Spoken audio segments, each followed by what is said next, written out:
Let's set up your new HIT Spray Matic. Setting up this device is really simple. First, you need to open the device from the top, remove the red battery strip,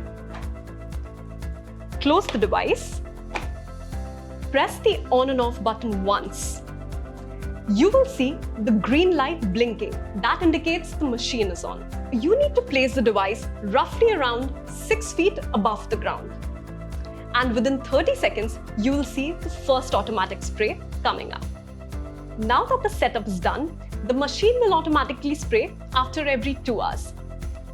This device has a smart automatic on and off system that makes it sleep after every 4 sprays, and it restarts automatically the same time the next day.